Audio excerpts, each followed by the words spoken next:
7 o'clock waffle. After a busy few weeks, my father's retirement party, which incidentally featured a free bar that I totally appreciated the cider in, followed by a house party at former Waffle champion Jennifer Roberts' pad, I'm pleased to be back in the comfort of the Waffle studios, slightly not overlooking the quaint little Rex. And what, ladies and gentlemen, a lineup have we in store for you today? First up, making their first appearance of the season and hoping that enough time has passed that she won't be referred to as a sweary one of the group. This is only her 5th appearance in the 5 years the show has been running. Please welcome back the long overdue Maja Korbol. Hello. Hi. How's it going? It's going well. How are you? I'm good. I'm glad to be back. I gotta, can't be on too often because then you would get tired of me. So that's why I'm not here that much. Oh, we'll never be tired of our Norwegians.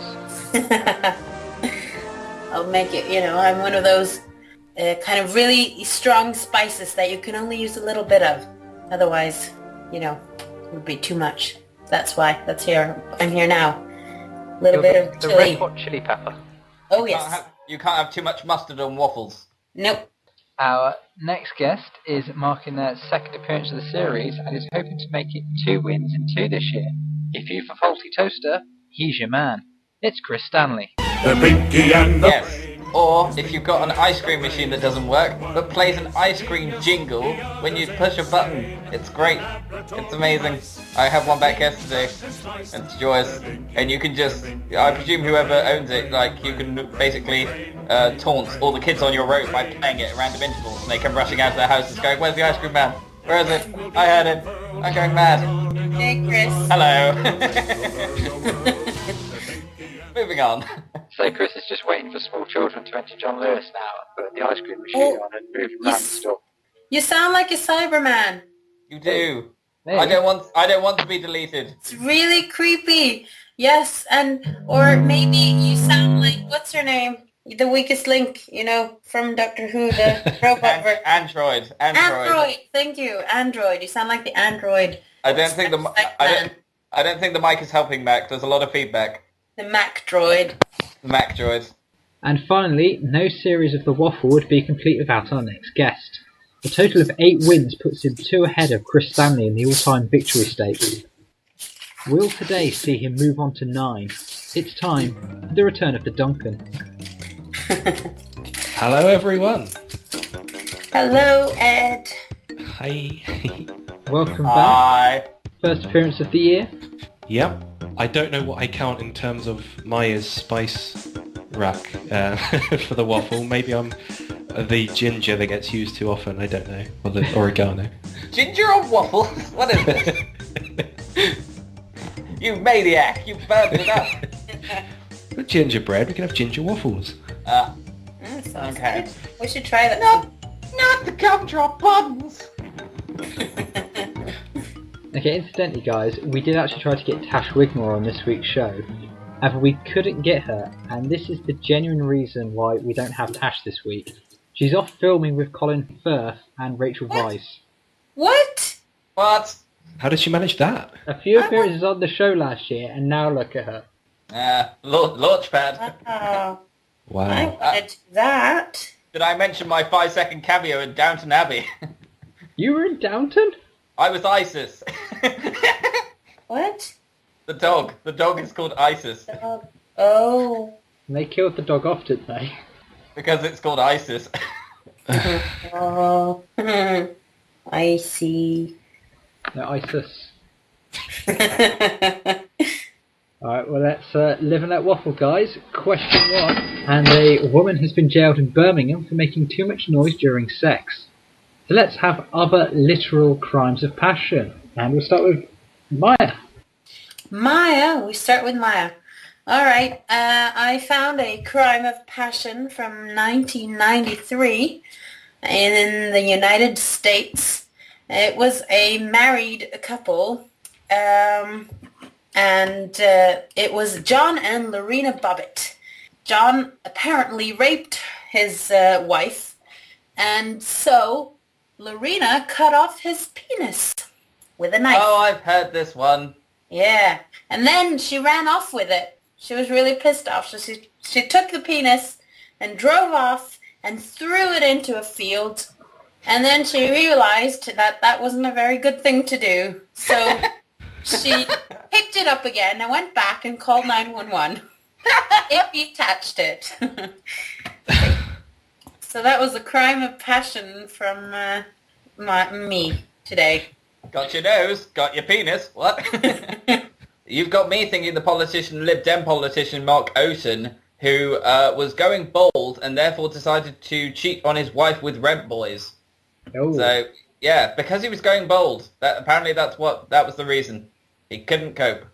Oh, So he had to have lots and lots of nasty sex. Oh, I just read a continuation of the story that I just told you. Oh. After the incident, John attempted to generate money from his renown in a number of ways because they became famous because of this incident. He formed a band called the Severed Parts to pay his mounting medical and legal bills, though the band was unsuccessful and failed to generate enough money.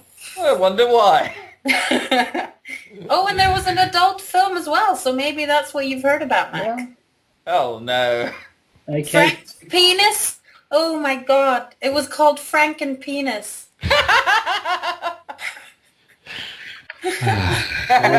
we know what's on Maya's watch list for tonight. Okay, Chris. Yeah. Well, you said literal crimes of passion, so I went for literacy, and I went with 50 Shades, because it is a terrible book, based on a terrible book, which has now been made into a terrible film, and you should all feel terrible for just knowing about it. Really. Have you read it, Chris? What, 50 Shades? I have tried, and I think my wife borrowed 50 Shades Freed from someone, and I managed to read about 6 pages of it, and then no. Also, bringing Falmouth into it, I'm pretty sure you guys told me that there was a story, I think Freya might have told me this, that a guy got caught having actions with a dog by Pendennis Castle. So, yeah, only in Cornwall. There was also the man in Cornwall who got caught in a slurry pit having a good time. And there was a guy in Cornwall who chopped off his own penis and ran around screaming. Yes, in Penryn. Yes. Why would he do that? I don't know.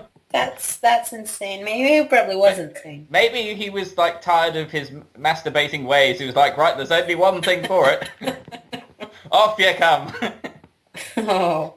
Okay, Ed, any more penis talk for you? Well, funny you should know. There is no more penis talk from me. Crime of passion. Yeah. Well, in this instance, in 2006, a Belgian skydiving love triangle went terribly wrong. Oh no! Yes, skydiving with a 38-year-old woman who plunged to her death when a parachute didn't open with this one. Because a male member of the skydiving club was simultaneously having an affair with the married mother of 2 and 26-year-old she was. So the younger woman cut the ropes of her competition's parachute, causing the older woman to crash into the ground at 120 miles per hour. Because, that's awful, isn't it? But damn it, Ed, we were being funny, and you went dark.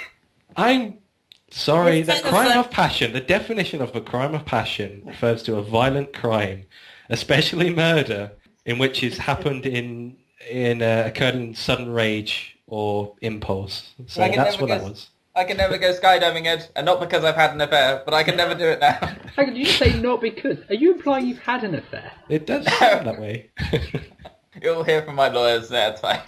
The wife's cheating on me with ballet. She's currently not here because of ballet, so yeah. No. She's watching ballet? No, she's going to, but she's doing ballet. Oh. Well, ballet had better watch out for you then, Chris. Yeah. Let's move on to question 2, folks, to save Chris's marriage. FIFA and Sepp Blatter continue to go on despite the recent arrest of several FIFA officials over corruption claims. Since writing this question, Sepp Blatter has actually handed in his notice and will be leaving at some point in the future. So, who else do you think it is only a matter of time for before it all falls apart? Now we'll start with Ed. Aye. I've reverted to type, but I have a very solid reason for this. The Drum Corps United Kingdom Association, which is DCUK for short, which is the Marching Band Association, this year the start of this year, an awful lot of larger bands have dropped out of the circuit just due to lack of interest from members suddenly, which suddenly sort of threatens the whole association as a whole because there's suddenly not a lot of bands competing anymore. And if that happens again, such as next year, because this is just before the season now, the sort of competition season starts this month, then the whole association is pretty much in threat into not continuing anymore. So that's definitely a legitimate one. And the closest they ever came to doing that before was in 2008, when they only had about 4 competing bands, which is a pathetic amount considering these days you expect about 10 to 15 in one class alone. So, yeah, TCUK is my answer in this one. Okay, good answer there. Chris? It's kind of a sad answer, this. Blackpool Football Club. Considering that they were a Premier League club, top division, less than 5 years ago, they're in a very sorry way for a number of reasons. Their chairman is a bit of a rude word, Carl Oyston. He's actually today admitted a Football Association charge of misconduct relating to text messages with a supporter of the club. He's apparently called someone a retard, told the person that he was educationally subnormal, and then told him to enjoy the rest of your special needs day out. That's just one example. Blackpool fans have thrown fireworks and eggs in a protest against the club's owners. They also threw tennis balls and oranges onto the pitch during a match with Burnley. And the last match of the season that's just happened, there was a pitch invasion, and the match had to be called off because fans were just sitting in the middle of the pitch for an hour. So it's just a complete and utter farce. So not particularly good. Okay, Maja. I think the Norwegian monarchy is actually going to be falling apart pretty soon. Not because they're bad in any way. They're nice people. I like the monarchy, but there's a lot of people who think it's silly to spend a lot of tax money on this family that basically does nothing. Well, apart from, they represent our country, but there are a lot of Republican people in Norway who want a republic rather than a monarchy. So I think in a matter of years, decades probably, but still, we will probably be a republic, not a monarchy anymore. Yeah, we're not as fond of our royals as you guys are in England. Because we'll never be royals. Question 3. Paris officials have begun to remove padlocks that loved up couples attached to one of its bridges after part of the bridge rails collapsed last year. So other tourist attractions around the world where tourists leave a little piece of themselves, and we'll start with the man from Cannock, Ed. Yeah, actually kind of a difficult one for me, to be honest. But in the end, I've decided that there's one particular individual who's, funny enough, made his work into tourist attractions as well as leaving parts of that around the world. And that's Banksy himself, who is the very well-known graffiti artist who originated from Bristol. And of course, he's gone to USA. He's gone to all sorts of cities around both the US and other countries, as well as over here in the UK. And he's left very well-known pieces of artwork, which have become tourist attractions in themselves. So he's left a bit of himself there. And I think it's quite an interesting thing to really see in those particular areas. So there we go. Cool. Maja. I don't know if you have this in England, but in Norway there's several different places where children can go when they're kind of stopping. They're not going to be using their pacifiers anymore. Do you call it pacifiers or dummies in the UK? We call it dummies over here. Yeah. Dummies, yeah. So when they go places, there's like trees where they can put their dummies in the tree and hang it up. And there's a tourist attraction in like one of the southernmost cities in Norway, where it's like it's quite a famous fictional character, and they have a play and everything, and you can give him your dummy, like the kids can give him that, which is kind of cool. It's a way to get them off the dummy. So when you're in Norway, you can be like, is that a real tree? No, it's a dummy tree. Yeah. Oh dear, Chris. Okay, Chris, have you got anything besides puns? Of course I have. I'm not just puns. I was going to say my other answer was One Direction will probably fall apart because one of them's already left. And I forgot Zayn, I think it has, and they're falling out on Twitter, so they'll hopefully fall apart. Oscar Wilde's grave in Paris. People seem to have a thing with kissing this grave, like putting on loads and loads of lipstick and then kissing this grave. And now it's pretty much more lipstick than grave. So, yeah, you have that. But an even better one, which I've actually been to see, is the former Berlin Wall. People have done graffiti on it, but not just like sort of, you suck graffiti, like proper decent murals. Things like, I think there's one with Ronald Reagan and Gorbachev kissing, which is kind of weird and beautiful at the same time. And it's a good, like, mile or so long, and you can just walk along, and it's free. So, yeah, definitely a good tourist attraction. Good answer. I can't believe nobody went for Cardiff and the Yanto Jones Memorial down on Cardiff Bay. Oh. What do people leave there? We're not you, Mac. Yeah, we're not you, but people leave things behind there? People leave coffee. Coffee. Coffee. Because he used to make coffee in the show. But that's a waste of good coffee. Yeah, it really is. Who cleans it up? Is that someone's job to go around every morning going, oh, I hate these people, leave all their coffee behind? Bloody tourists. Okay, it's time for the scores. On 11 points, it's, well, everyone, basically. So let's move on to top threes. The number one in the UK box office is San Andreas, beating Pitch Perfect 2 into second place. Arguably the only film I think Chris Stanley could get into right now. You could get into Pitch Perfect, right? I need to watch Pitch Perfect all the way through. I've only seen bits, but I've been impressed with what I've seen. I've taken part in a riff-off. They're fun. Everyone should do a riff-off. You better hope it doesn't go to a tie-break now. On the singles charts, Jason Derulo is number one with Want Me. And linking rather nicely into our fifth question and Chris's earlier answer, in fact Ed's earlier answer, can't remember now, it might have been Maya's. Grey, the 50 Shades of Grey story as told by Christian Grey. Question 4, and Caitlyn, formerly Bruce Jenner, has set a world record by gaining 1 million Twitter followers in just 4 hours. Not even Chris Stanley has that kind of pulling power on social media. I think I have 200 in 5 years. Have you tried becoming a woman? Well, no. That would be a bit of a shock if Rachel got back from ballet tonight and you were like, by the way, love, got 1 million Twitter followers. Flip side, you do need to call me Christine from now on. I would have been called Christina if I was a girl, fun fact. And Edgar would have been Edgarina. Arena. Well, let's have then other social media records, and we'll start with Ed. Again? Yes. Well. Poopery, which was... let me elaborate on that.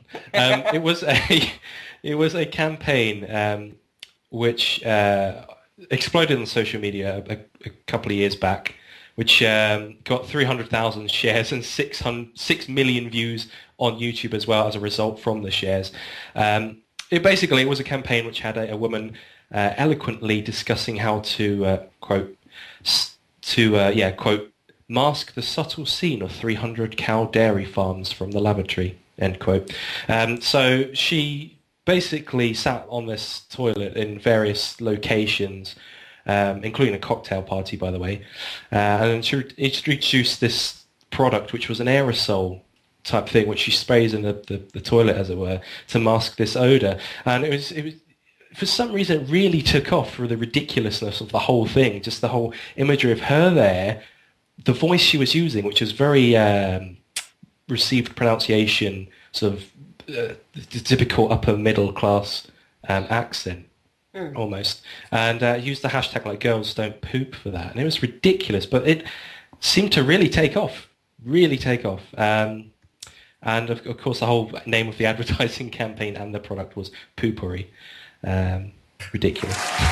It wouldn't have really worked if she got like a Bristolian accent or something, would it? I think it would have still been funny, but maybe on a different level. Yeah. Okay.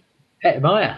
Right. I don't have anything that creative. I went to look at social media records, and I ended up looking at the most viewed YouTube videos, which wasn't that interesting. But can you guys guess what the most viewed YouTube video is? Was it March of the Waffle, the 11 o'clock Waffle documentary? The Waffle, yes, the Waffle is the most viewed YouTube video. No, it is Gangnam Style. Oh. I I was going to say Keyboard Cat. Yeah, same. The 30 most viewed videos are all songs, is all music videos, except for number 14, which is Charlie Bit My Finger, again. And the most viewed, Gangnam Style, has actually been seen 2,347,477,599 times. Crazy. Which is a lot. And That's not enough. And the second one on the list is like half that. And that's Baby by Justin Bieber. Oh, Oh no. Which is so sad. Yeah. Do you know, speaking of records for that, Justin Bieber had like the most amount of dislikes on he did. on social media as well because of that very song. That song has the most amount of dislikes on. Well, Friday. I think it was Friday by Rebecca Black. Yeah. That had the most amount of dislikes, but then that video was removed or something. So now it's Baby by Justin Bieber that has the most amount of dislikes. But yeah, Psy has a whopping 2 billion views, and Baby by Justin Bieber has only half that. So I don't understand how Psy has gotten so many views. It's crazy. I'm surprised it's still going, really, because that was like because I remember that was the most watched video in about 2012. Yeah, that's when it came out, 2012. Yeah. But I thought the most interesting was that Charlie Bit My Finger, again, is the most viewed video that is not a music video. Because that's very cute. Good stuff there. It should have been a cat video, like yeah, cat. Really surprised it's not in there. We haven't heard Chris's answer yet. Chris, Yep. is your answer Bane Cat? No. Oh yes! I was wondering which would break first. I love Bane Cat. Bane Cat is brilliant. We both know I'm going to have to kill you now. What did you do? Add feed in it. Right, I've got two. First, and I think this just sums up the modern generation, John Bergman took a selfie whilst balancing a tennis racket on his head and posted it to Instagram in just 6.72 seconds. This is what's wrong with the world. The pointlessness.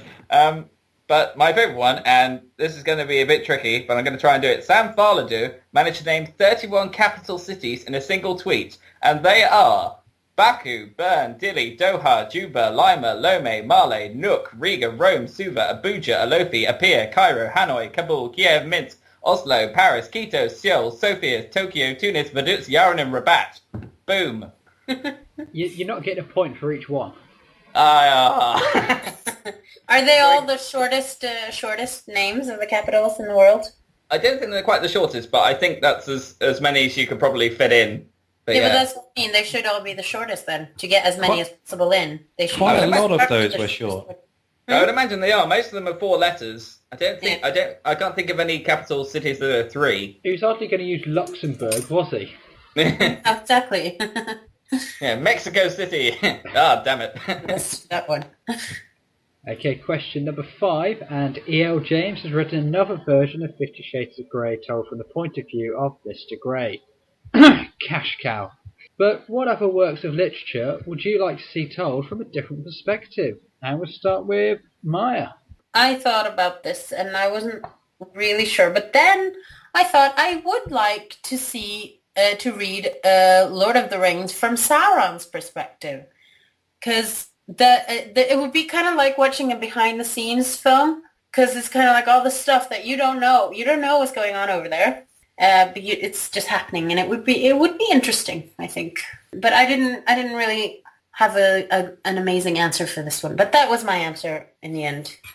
I'm just thinking of Sauron. There's a Family Guy clip where Sauron's supposed to have lost his contact lens, and everyone's like, "Oh no, nobody move. Has anyone seen it? Oh, I am so grounded." I like that. Okay, Chris next. I think Harry Potter and you can do it from a number of perspectives, but my favourite is Draco. So you could have Harry Potter and the Rejected Handshake, Harry Potter and the Where the Heck is My House Elf, Harry Potter and Hagrid's Bloody Chicken, Harry Potter and Holy Snitch, I'm a Fluffing Ferret, Harry Potter and Look at Me, I'm in the Inquisitorial Squad, Harry Potter and Why Can't I Kill Dumbledore, and Harry Potter and Oh Snap, I've been a jerk this whole time. Shouldn't it all have been Draco Malfoy and... Yeah. Draco Malfroy. There. Yeah, knock a point off for that. Look at No. Maya grassing Chris up. He came up with the titles and everything. You can't knock off a point for that. No, too late, Maya. You've pointed out the flaw that he came up with the titles, but he put the wrong character at the top. I'm sorry, Chris. 1 point from Gryffindor. Ed. Gertrude from Hamlet. Yes. The reason for this, because I thought about this first, I was like, Ophelia? That would be fun. But then I was like, no, hang on a minute. What about Gertrude? And I was like, because no one really knows her side of anything in that Hamlet. Because she marries the brother of her previous husband, Claudius, without a second thought. And no one seems to have gone into that besides Hamlet just wondering why himself. But no one seems to go, oh, isn't that a bit weird that she just did that immediately?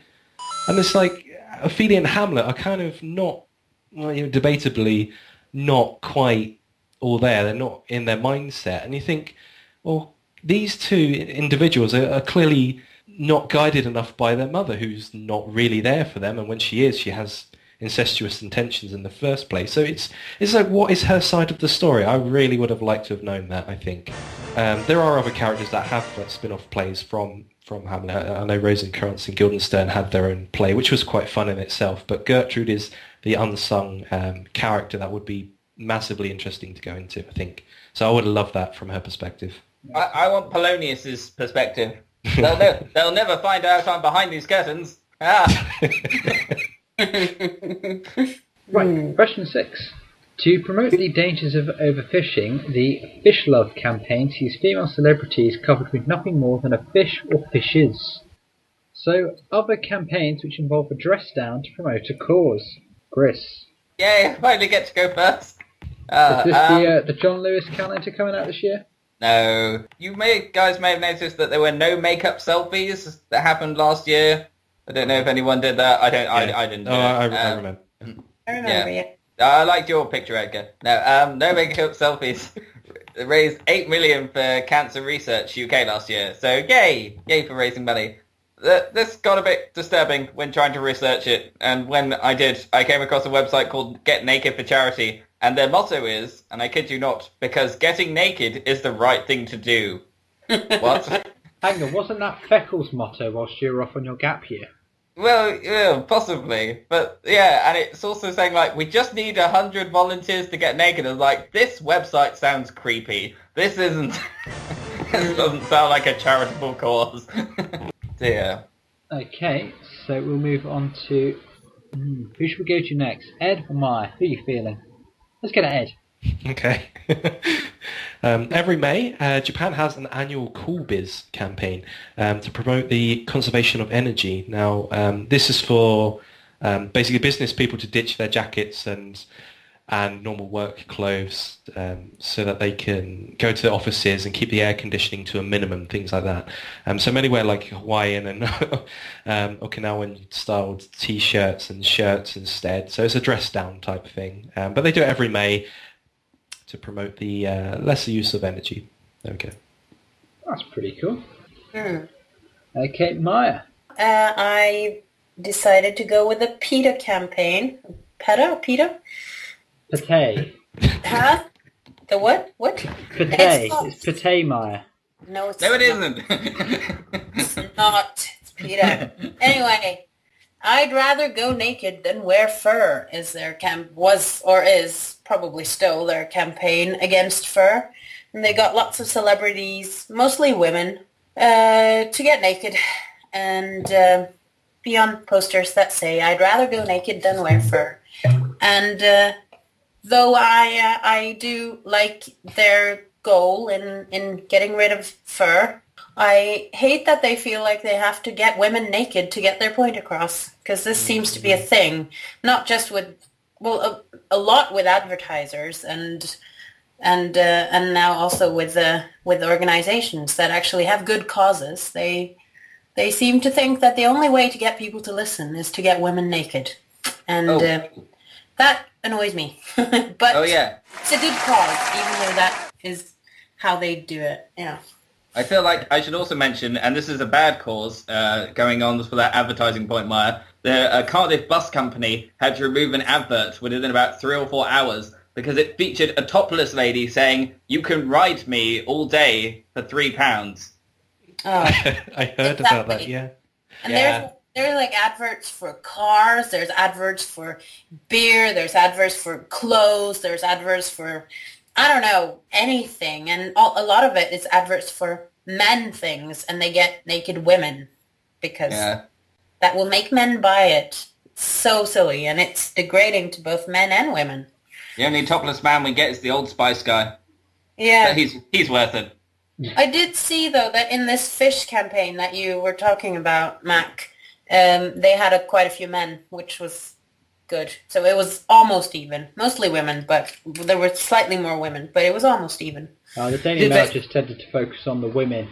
Yeah, but when I went on the site and looked, and almost, like, I don't know, maybe 35% men on there. The men should have had cod pieces. Yay. Oh, the puns. And let's go to the scores on that note then. On 22, it's Chris. Yeah. Yeah. Ahead on 23, thanks to her snitching, it's Maya. Yeah. And on 25, it's Edgar. Yeah. Thanks to my what did you say? Snitching. Snitching. Oh, It's clever because there's a snitch in Harry Potter. Yeah, no, I got it. Yeah, I totally meant that, guys. Question 7 now, and Zenit St. Petersburg celebrated winning the Russian League by posing for a bizarre photograph, dressed entirely in traditional Russian dress. So what is the craziest celebratory photograph out there? Ed, go again. The Frisky had some fun photos. I'll go through 2 before I reach my favourite one of these. It included Michael Cera looking like he's floating in the air mid-walk. It had Arnold Schwarzenegger aggressively eating an ice cream cone.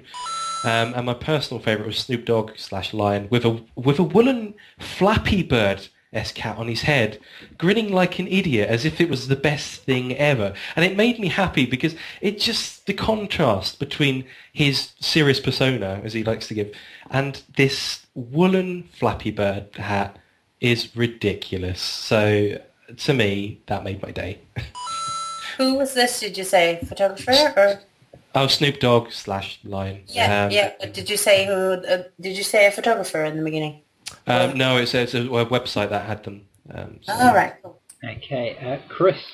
Well, fun fact about Snoop Dogg. Apparently he's a Norwich fan. Like, he's been seen in a Norwich City shirt. So I don't understand. But yeah. I came across a Daily Mail article of mothers who have photographs of themselves when pregnant.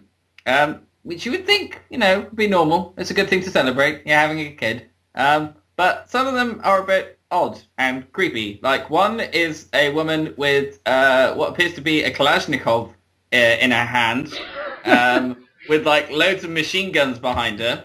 Another one has a basketball painted on her belly, which I think is quite amusing. But another one is just posing with a gun and a melon. What? Why? It's a very weird one, and yeah, they just get weirder. There's one with like the mother and like her other 4 children are like attaching themselves to her belly like they're piglets with a mother pig, and that's also kind of wrong. Yeah. Okay, let's cross to the photographer. That's you, Maya. Yeah. I'm a bit slow on the uptake today. I found a photographer named Martin Scholler, and his photographs look a bit like what you were describing, Ed, which is why I was asking. Because he's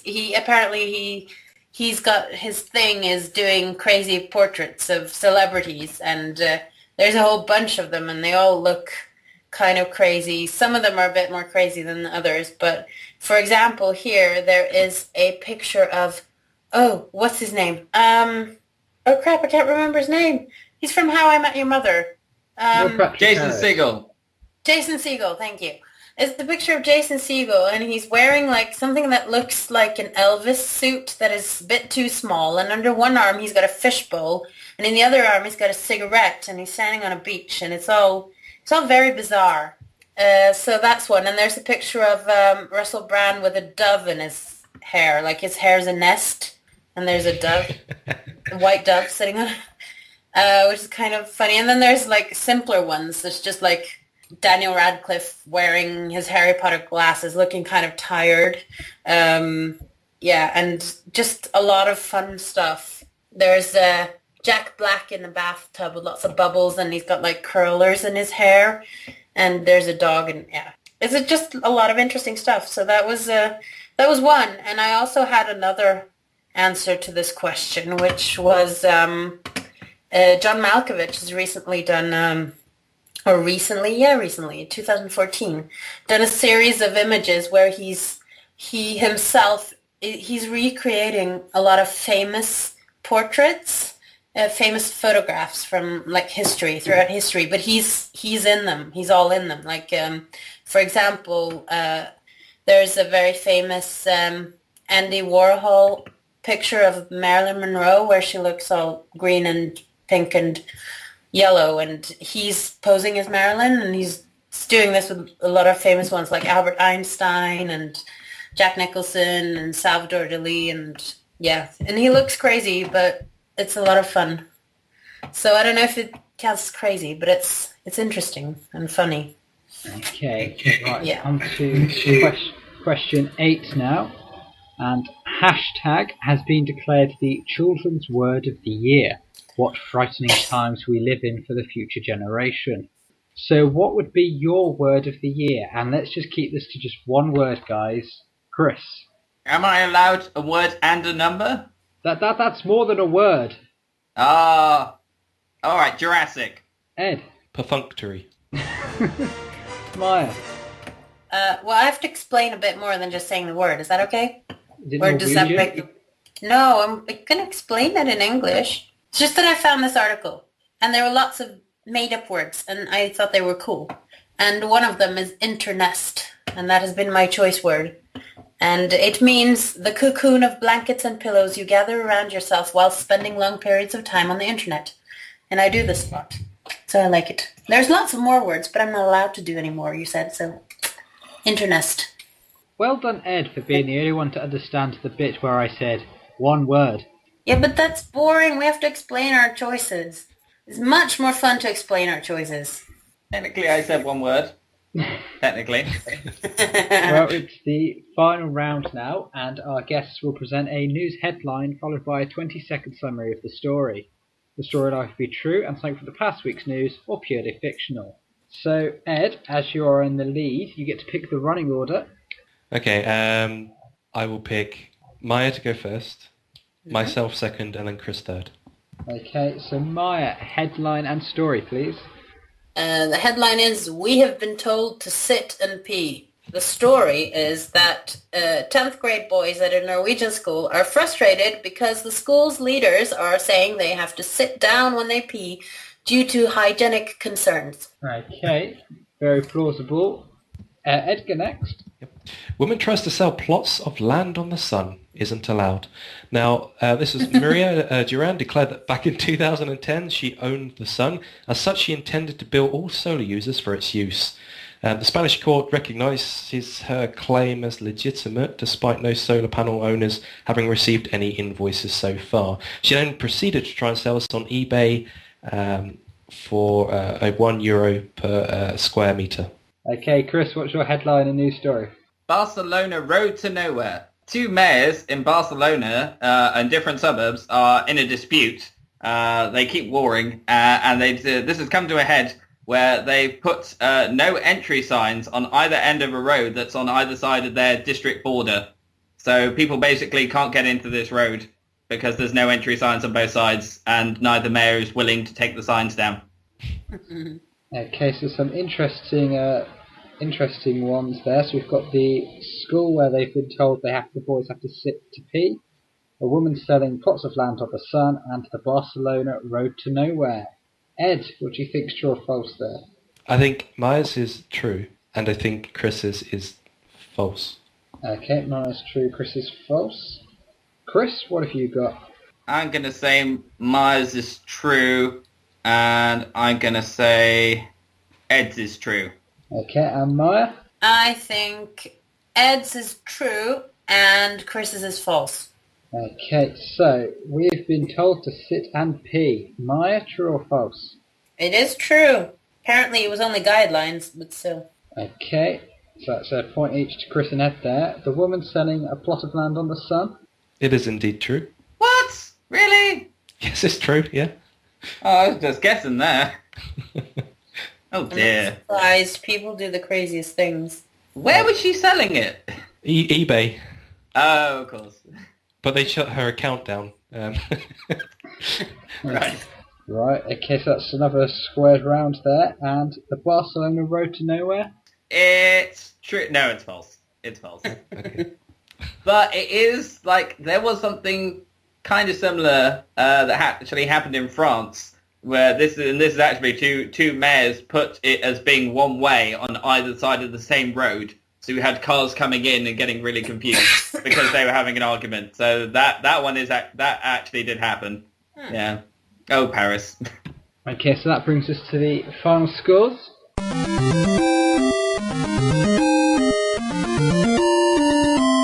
On 33 each, it's Maya and Chris.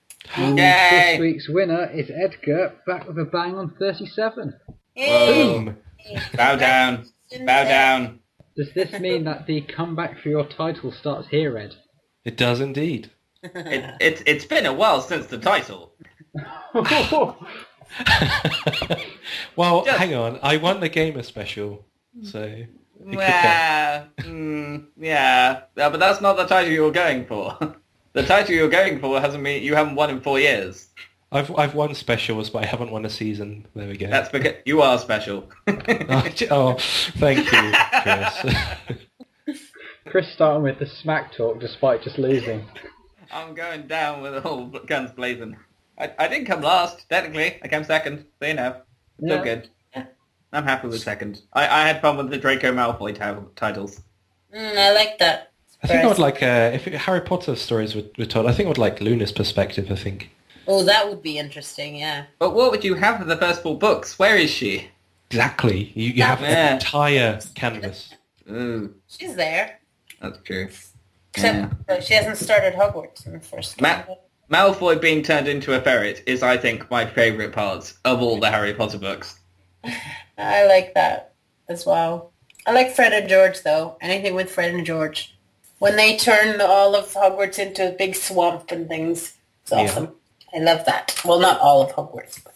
Well, that's it for another episode of The Waffle. Thank you to Maya Korbol and Chris Stanley, and our winner this week, taking himself on to 9 wins overall in 5 years, it's Edgar Duncan. Yay! We'll be back next week, and thank you very much for tuning in. Goodbye. Bye! Bye.